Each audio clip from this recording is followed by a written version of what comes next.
We posed the question yesterday, should more be done to extend the Victorian Spring Carnival on our Twitter page? And it came back yes, 54.8%, no, 45.2%. It'll be interesting to see over time what evolves around extending the Victorian Spring Carnival to coincide with that Caulfield meeting now on November 27. Treat betting like a business. Let me start that again. Treat betting like a business. Gamble responsibly. Call 1-800-858-858 and you can do that with Winning Edge Investments. Dean Evans, good morning. Good morning, Andrew. How are you going? I'm well. I'm just crossing the fingers with the weather, mate. It sounds like Newcastle and Cranbourne could both be affected. Yeah, certainly Cranbourne's looking iffy. I think tomorrow 15 to 30 millimetres and then another 18 to 15 millimetres on the day. So plus obviously rain today. So yeah, it could be a quagmire there, and just fingers crossed that it's not too bad and the meeting can go ahead. The Hunter is the $1 million race at Newcastle. That's a good draining track. They've had 25 mil in the last 24 hours and it's just a soft 5. The forecast there is a little bit of more rain today, possibility 9 to 15, 4 to 10 mil tomorrow, and then partly cloudy on Saturday. And they're very much on the record saying if we get a reasonably clear Saturday, then Newcastle will be okay.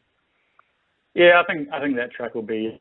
It's a very good draining track, one of the best probably in New South Wales, and I just don't think the rain is bad there. So yeah, I don't think it'll be anything worse than a soft track there with a bit of give.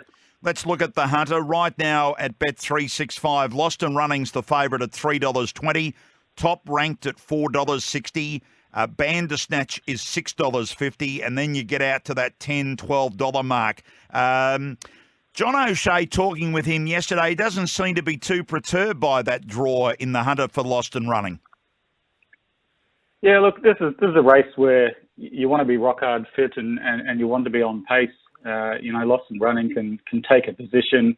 He's got the outside gate, probably come into 15 when the emergencies are out. But, there's not a huge amount of speed in this race, and I think they're going to string out. You've got the likes of Prime Candidate, who will definitely push forward, and Special Reward, Bandersnatch, who likes to go forward. But beyond that, Lost and Running has a lot of natural speed, and I can see Hugh Bowman just sort of getting him across, and really, as long as he can get him across and ideally one off the fence, whether it's sort of that 1-1 or sort of 5th, 6th, then he's going to be in a really nice position on a solid speed. And look, I think the key is as long as he's not trapped out wide and doing too much work, you'll be able to slot in, and it may not be an issue at all.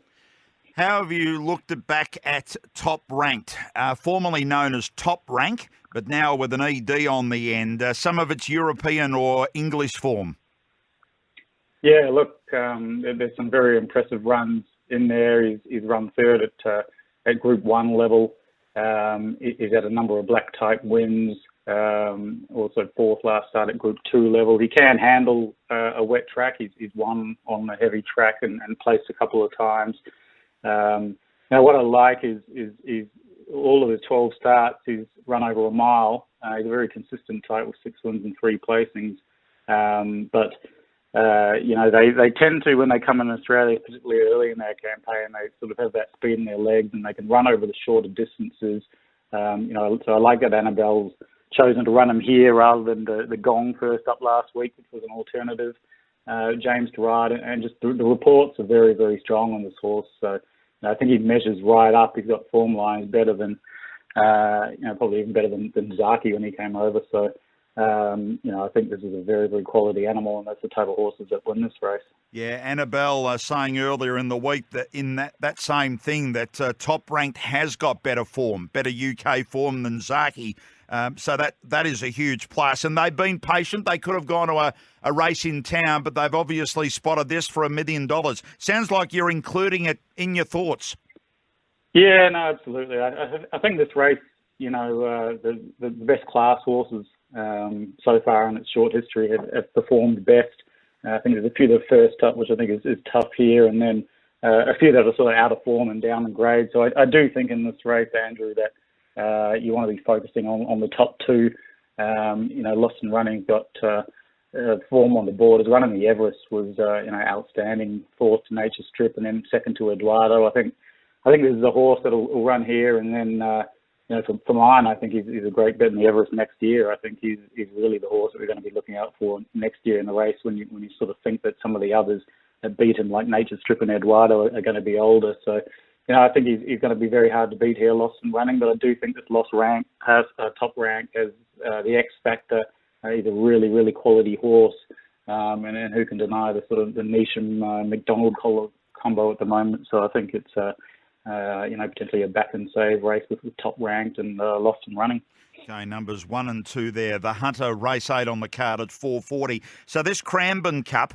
Right now at Bet365, Buffalo River, $7.50. Mike Moroney saying this morning, I don't want it too wet, simply because he's got to carry 60 and he's not a big horse.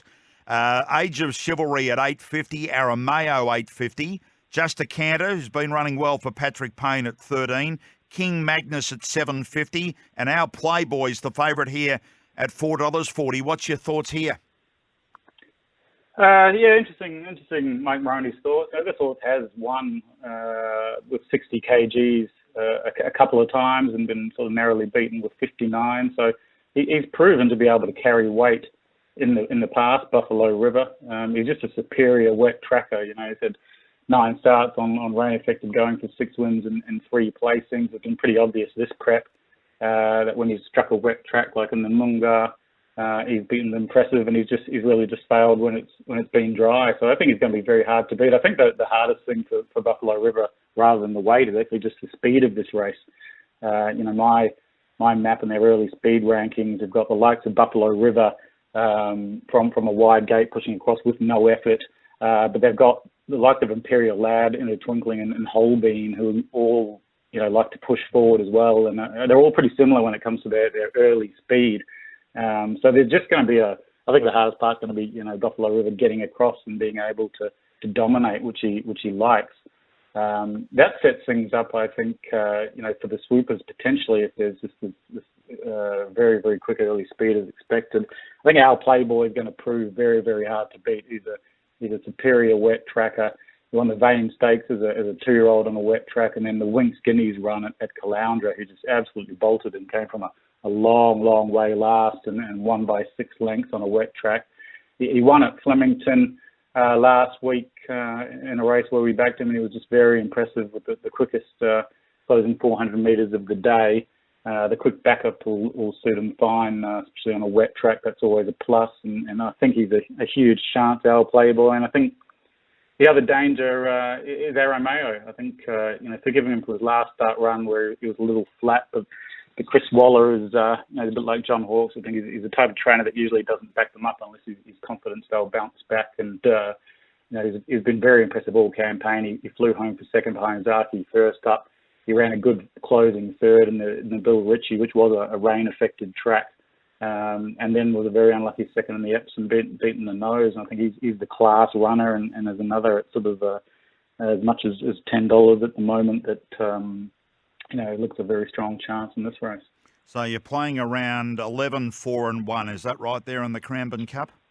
Yeah, that's right. I think those three are the three to play around, and we'll just see how wet this track gets. Yep. Our Playboy, Arameo, Buffalo River. You can go to winningedgeinvestments.com, and the information is there going into Saturday, and with the weather, it's going to be crucial. So winningedgeinvestments.com. Tips and ratings from professional punters throughout the spring with a couple of weeks to go. Gamble responsibly. Call 1-800-858-858. But the key point here is the weather, and you'll be able to really get a lowdown on Dean's thoughts and the other team by going to winningedgeinvestments.com. Dean, thanks for your time this morning. Let's hope it's not too bad come Saturday. Thank you so much, Andrew. Yes, fingers crossed all the races go ahead. Yeah, let's hope so. Dean Evans there, winningedgeinvestments.com.